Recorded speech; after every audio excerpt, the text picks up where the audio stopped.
Congratulations, Mississauga, on your 50th anniversary. That is an amazing milestone and well worth celebrating. I was asked to share briefly what Mississauga has meant to me, and I would have to say that I have been blessed to have so many church mothers and church fathers as well over the years, and membership certainly does have its privileges. I am so grateful for the years that I was at Mississauga and the nurturing that I received there. I think if I had to sum up Mississauga in one word, it would be family. And there were two things that were the catalyst for that I'm going to share today. One was I had just moved to Mississauga and I didn't know anyone in the area, and I just happened to drive by and see that I actually lived near an Adventist church. And I started coming. And of course, the music was the first thing that drew me in. I used to sneak out during the closing hymn though, because the hallway time is an awkward time when you don't know anyone. But one Sabbath, as I was sitting in my pew, someone came over and accosted me, is the word I will use, and sat at the end of the pew and wouldn't let me out and said, "Hi, my name is Sherry. I see that you've been coming, but I haven't had a chance to speak with you."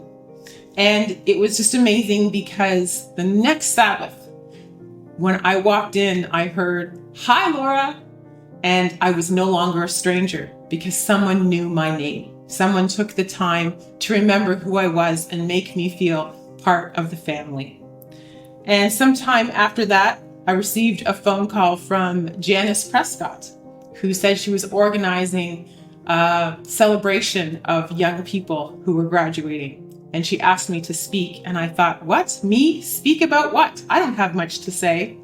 And it turned out I did have a lot to say. And from that point, the elders and the pastors and friends and so many of you just continued to encourage me and, giving me opportunities of speaking and preaching and teaching. And it has been a tremendous journey, which continues. And actually, the reason I can't be there with you today is because we're starting a new Bible study at another church. But I mentioned these two because this is a tremendous milestone, and you should be very proud of what you have accomplished and who you have nurtured and touched over these 50 years.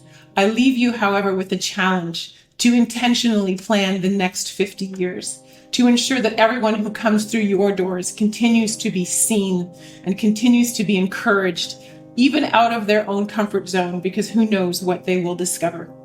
When Moses was leading, after only 40 years, not 50, Joshua was ready to take over because he was trained and they were intentional in what they did. Unfortunately, when Joshua died, there was no one left to lead.